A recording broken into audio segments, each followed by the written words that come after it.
Welcome to part 7 in our series on positive psychology. Today, we're going to be discussing positive feeling states, how to increase those in our lives, or is that even the right goal? And how do we actually increase our happiness levels? Because I don't know if what we've been doing so far in this series, the prior 6 episodes, have actually made me any happier, if I'm being totally honest with you. Welcome to Immersion, 30 minutes beneath the surface. Let's dive in. So what brought this topic up for me? Because you might know that I mentioned we were going to be doing relationships, the R in Perma, that acronym from positive psychology. We were going to be doing that this week. But I kind of had to take a step back because we've covered flow state, the engagement E part of Perma. We've covered mastery and achievement. We've covered grit. We've covered many aspects of this field. But in my day-to-day, the best part of my day is usually curling up with a good book and a cup of tea. Now, not always. Sometimes the best part of my day is playing pickleball with a group of friends. Sometimes the best part of my day is something completely different, but something that consistently every single day that I can count on to bring me joy is a little time with my book, which is kind of counter to what we have studied so far.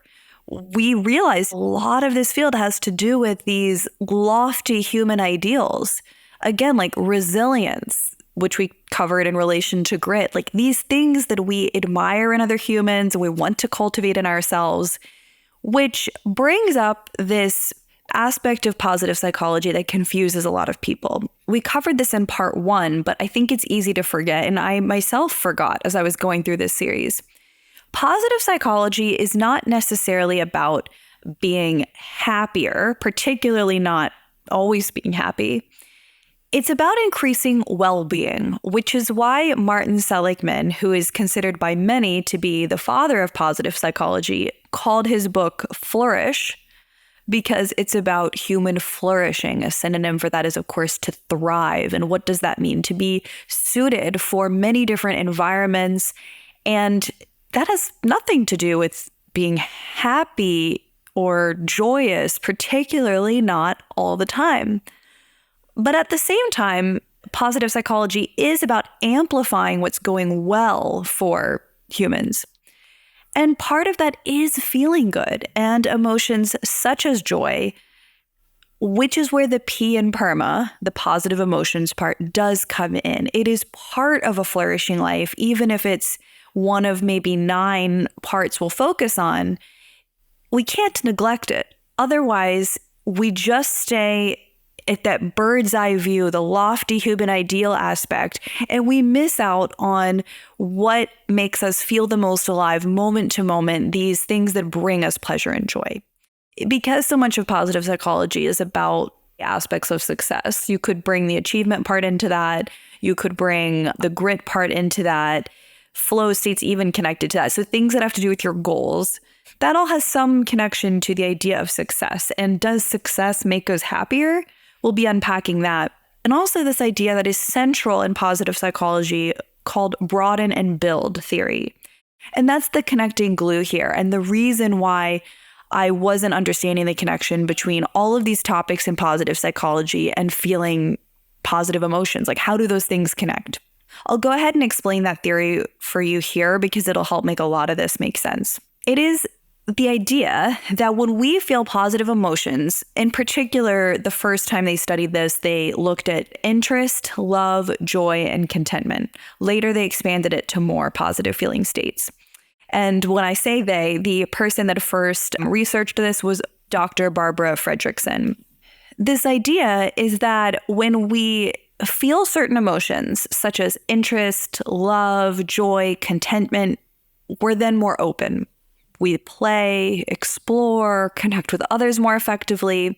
There's this broadening of our minds compared to how we narrow our focus when we feel anxious. Then through that exploration, connection, or new realizations that we had in that open state, we actually can have better outcomes and we get new opportunities. We may forge even closer relationships. And these new resources and connections help us down the line in the face of difficulties or simply improving from where we're at. So there's this positive upward spiral, broaden, build, because since you improved your life because you were feeling good, you then feel good, and then you can keep improving your life, is the really simple way to phrase it that probably simplifies it so much that it doesn't really hold up anymore. But that's how you can conceptualize it if that was a lot at first.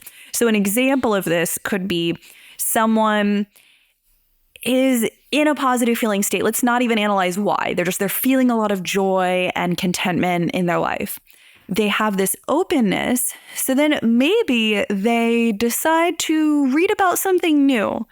And then that really expands their worldview, which then helps them at work. And then through doing well at work, they have increased opportunities. Through those increased opportunities, they are feeling good about their life. And then that helps them grow from there. And we know how it feels to be in that state versus the narrowing, the closing down when we have negative emotions. And this is not about trying to feel good all the time or trying to force ourselves to feel good. In fact, there is research by Dr. Iris Maus that goes into the fact that when we try to force ourselves to be happy, or we really prioritize happiness as an important goal for ourselves, we often end up feeling more lonely or less happy, particularly when there's negative events. And we will go into, in the last episode of this series, when we talk about cultural views on the idea of happiness and positive psychology, we'll even call into question, is happiness the right aim in general, or should we have a slightly different focus? You could think of it as the Perma Plus model is what helps set the stage, and then positive emotions can often flow out of that.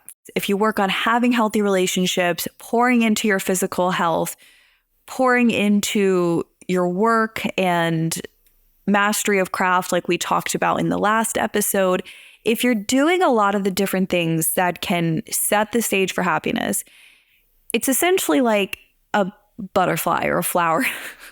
All you can do is drag the pot into sunlight, give it some water, hopefully things grow and a butterfly flies over, but we can't force it. And anytime that we try to force it, we might end up chasing it away.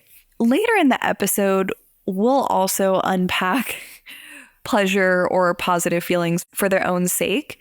But as you can tell, it's interesting because the field of positive psychology approaches everything from a very analytical point of view, even thinking about these positive feelings, such as joy or contentment, as having a utility of, oh, you'll then acquire a more favorable position in life and then be able to broaden and build from there and feel better and face setbacks easier. It's interesting. It's even seeing a utility for those.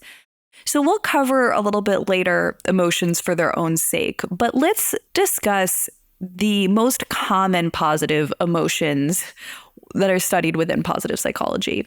And these are joy, gratitude, serenity, interest, hope, pride, amusement, inspiration, awe, and love.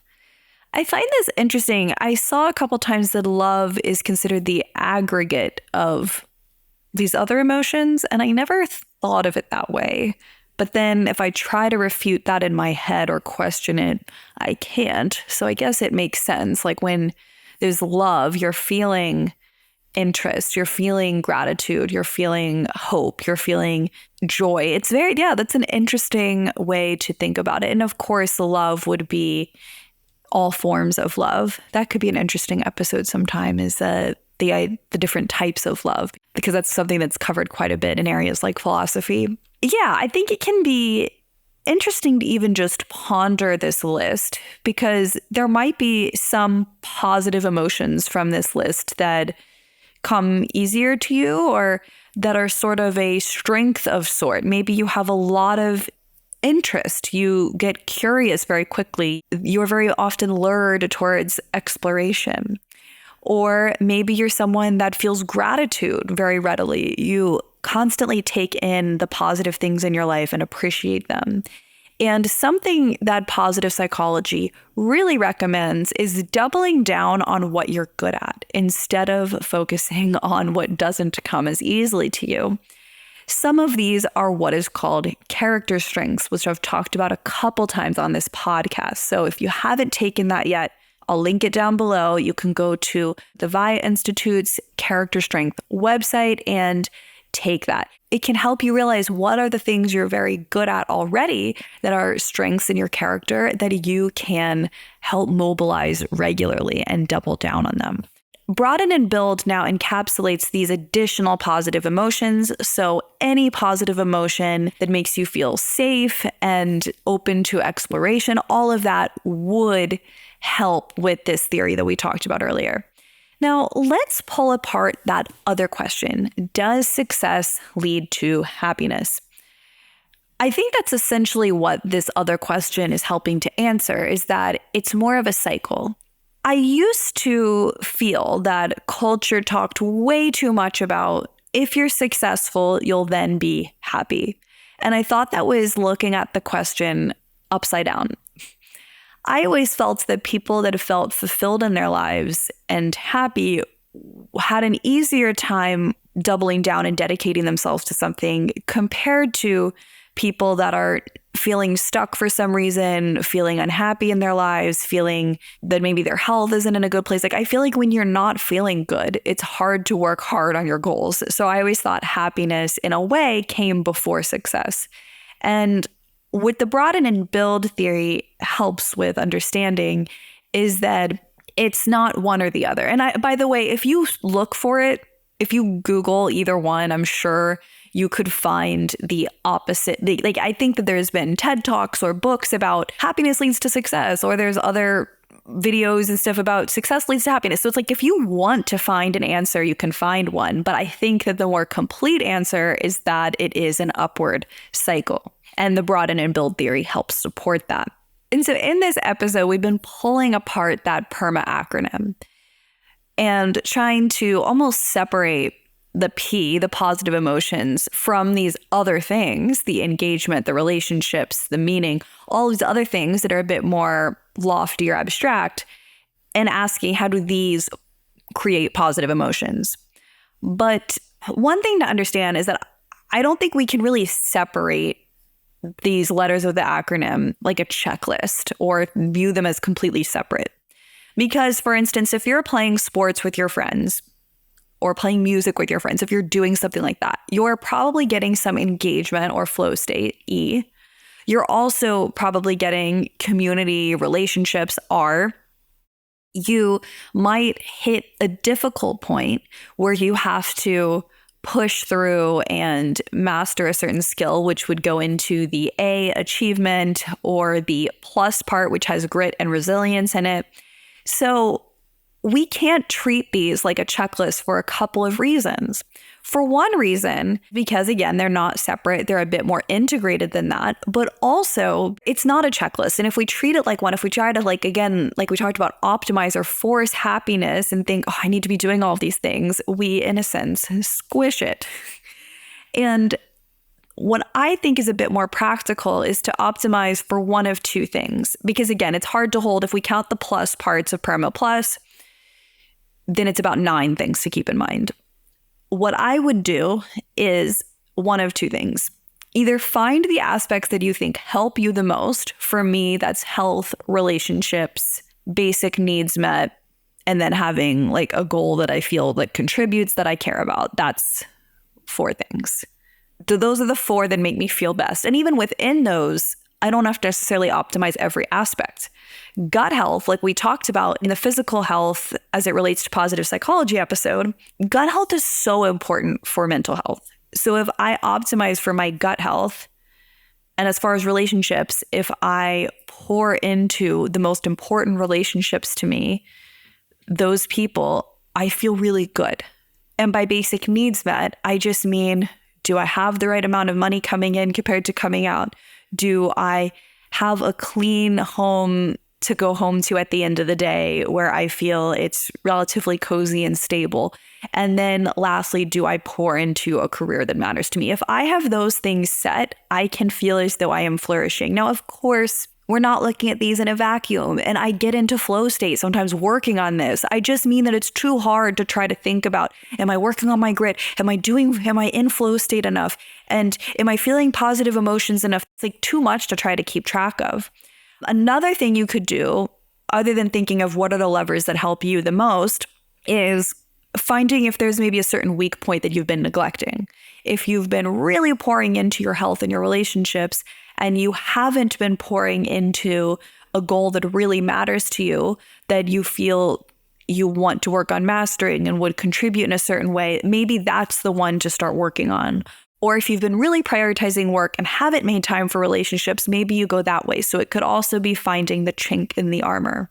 But to further separate the idea of your Perma score, thinking of how optimized those different aspects are from your happiness levels, we could take an example of two different people. Think of one person who is in graduate school and training for a marathon. They might have a really high Perma skill. They've really built their grit. They're working on achievement. They're often in flow state. They're optimizing all those parts of Perma, but maybe they don't feel that much joy on a day-to-day basis. There could be another person who isn't optimizing any of that, but they feel really happy every day having a beer with a couple friends after work at a local bar. And so how much we're feeling positive feeling states is not necessarily correlated with our Perma score, but generally, if we do focus on some of these things in positive psychology, it will help us flourish, which can set the table for happiness later. Going off of this, it makes me think of two friends who come at happiness from very different angles. One of them is just a really joyful person naturally and sort of chases what brings her more joy. She plays a lot of board games. She plays sports with her friends. She'll be the person to go to a neat spy games thing in town if it pops up. And then I noticed that joy, though, carries over even in other situations. With her work, she brings a lot of joy to coworkers and people around her, and it helps her even in her work, even though she's not trying to. And then I have another friend who is a bit more like that grad student marathon runner example we talked about earlier, where they work really hard to optimize every part of their life, wakes up early for early morning runs, volunteers quite a bit on the weekends, will stay up late to try to take a course after work.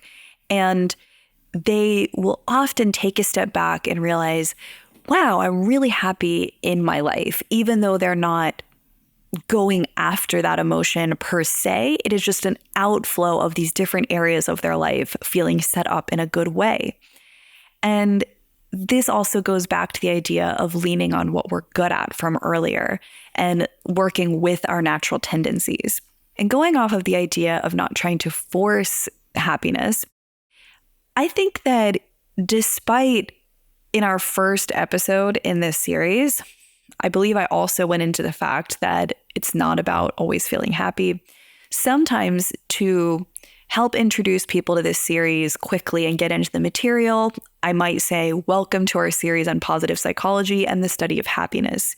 Because if someone's never heard of positive psych before, if they hear, oh, this will help increase my happiness levels, it's a quick way to integrate them and get them into the field. But it's just not an accurate way to frame it. And I apologize for that. And I, despite even reading the text and getting into the research each week, I was expecting that payoff of why am I not feeling happier, and forgetting that that's not the point.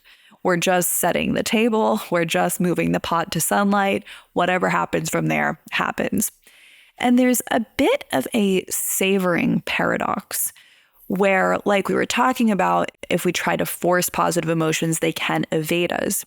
It reminds me of this article by Ask Polly. I don't know if you all have ever heard of her, but she's an amazing writer, I think. And this one person wrote in with a question, because a lot of it is responding to their mail. And they had written in saying that often they try to savor and they'll be out to dinner with their friends and saying like, isn't this nice? Isn't this nice?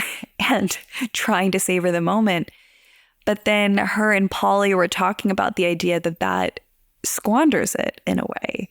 It suffocates the feeling because you're trying too hard to maximize it. And it reminds me a little bit of meditation. Maybe you're being really present, and then all of a sudden you start thinking a ton about, oh, I was being really present there. And then, wait, am I not being present anymore because I'm thinking about that? But then by being the noticer of my thoughts, am I back to being present again? It's an interesting thing. And it's kind of like flow state is when we escape thinking about what we're doing and we're just in the moment. It can be a strange thing to fixate on and to study. And that goes back to a lot of this positive psychology stuff being very left brain analytical and watching of, am I doing the right things versus being more in the moment, such as meditation, flow state, or other forms of ancient wisdom that are more about purely being rather than analyzing our way of being. To close out, we will go back to our hedonic, eudaimonic debate that we've been having this whole series. We'll save that for the end.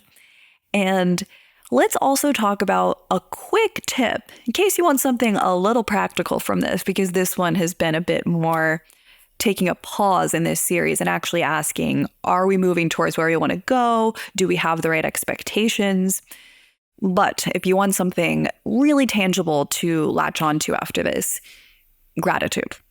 When I studied psychology in school, one of the courses I took was positive psychology, and my professor basically said, look, if you want a magic pill from this class, the closest thing you're going to get is gratitude. And it makes sense because there's two ways to increase your happiness.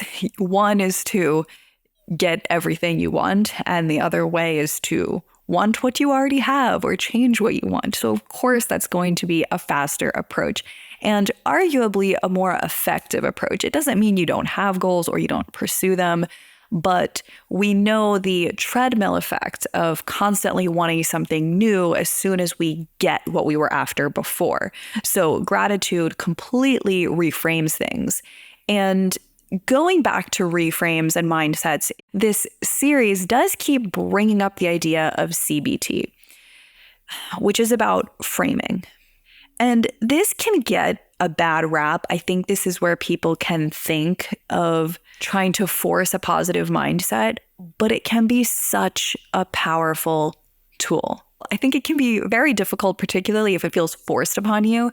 But an example I found on Brown University's website is the idea of, instead of thinking I have to go grocery shopping and feeling inconvenienced by that, instead I get to have a full fridge of groceries and healthy food for the week.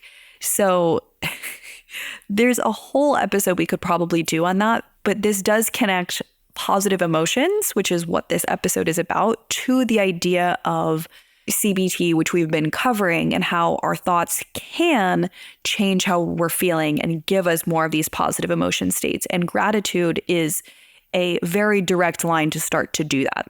And I'd be curious if you've ever had this feeling too, but often, let's say I want to list 10 things I'm grateful for. When I'm sort of getting that jump started, maybe if I'm in a bad mood, the first 1 to 2 might be kind of hard, 3, 4, starting to get easier. And then all of a sudden, I feel like my mind was almost flipped inside out, and it has a different lens that I'm seeing through, and I'm on a roll, and I can just think of more and more things that I'm grateful for. So there are so many ways to practice this, whether you write it out, maybe even just one thing you're grateful for every day. 3 is a common number people shoot for. I often, when I'm in the practice of it, will try to, in the morning, think of 10 things I'm grateful for, which sounds like a lot. But again, once the ball gets rolling, you're in that mindset and more come to you. I'd be curious if you've ever had an experience like that too. Let us know in the comments if that's happened to you or any thoughts on this topic. So the last area I want to cover is, how does pleasure fit into this? Because throughout this series, this is part 7 out of probably we'll end up having 10 episodes on this topic. We've been bringing up the idea that there are 2 forms of happiness or ways to pursue happiness. And one of those is hedonic happiness, the pursuit of pleasure. And one of those is eudaimonic happiness, or the pursuit of meaning. Put in the most simplistic terms, eudaimonic happiness could be mentoring someone. Hedonic happiness is eating some chocolate cake. Of course, though, things are not always that cut and dry. There are some things that could fall under either one. And that's something I had to read a bit about in preparation for this, because I just felt like the line isn't always cut and dry. Reading that book at the end of the day, I'm getting genuine pleasure from it. It's fun, but you also read a quote every now and then that helps you reframe how you think about the human condition, and you've got to write that quote down and think about it, and that has a meaning, which is more eudaimonic. So I don't think there's always a line down the middle and something falls on either side, but it's about how you're approaching happiness. For instance, if we take relationships, if you're constantly prioritizing the butterflies or the highs you're getting with that person, and if they make you laugh and physical intimacy, that's more of the hedonic side. But if you're thinking about your shared values and supporting each other in good times and bad, that would be more of that eudaimonic side. And I think all of us have more of an orientation towards one side or the other, but if we completely neglected one, life would feel a bit empty.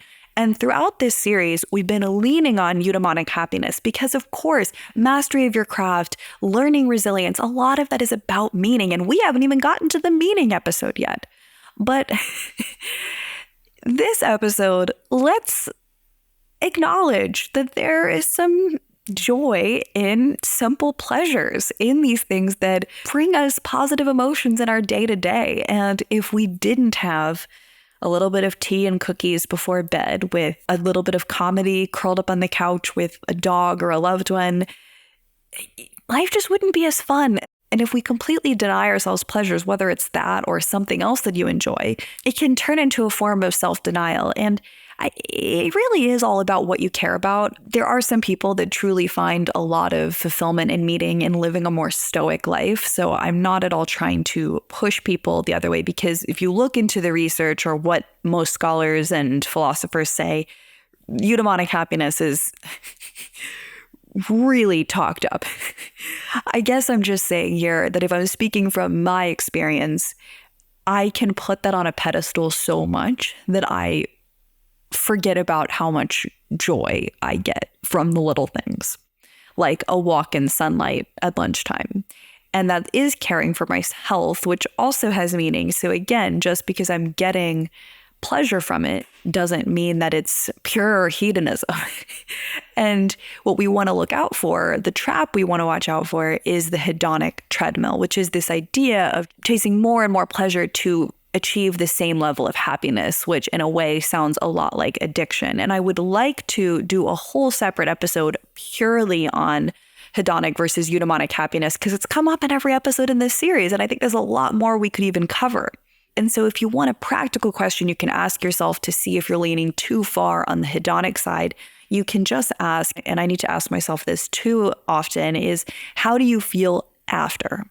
Do you feel depleted, or do you feel energized?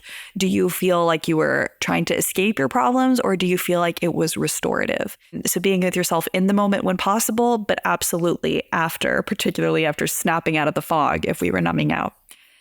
All right, well, that is enough for this week. I would love to hear your thoughts, like I mentioned, on any of this series so far, since we're sort of at a pausing and stepping back point and asking, how is this work actually affecting our day-to-day life versus staying in that more zoomed out abstract lens? We're trying to zoom in and asking, how are we feeling? How is this going? So feel free to call or write into the show. I will have that linked below, or comment on YouTube. I would say or Spotify, but not that many of our listeners are actually on Spotify, and I don't even know if I know how to respond to a comment there. But so YouTube, or write or call into the show. Thank you for being here. And I will speak to you in 2 weeks, because as a reminder, we're posting every other week for a couple episodes to get ahead right now. So I'll see you in 2 weeks to finally talk about relationships. We will actually talk about that one then. I know we were supposed to this week. Thanks for bearing with me. I hope that this was helpful, where we kind of took a pause to just reflect, since we've never done something like this, a 10-part series. It was 9, it's turned into 10. And I want to make sure that it's useful. So yeah, I'd love your feedback. And talk to you then in 2 weeks.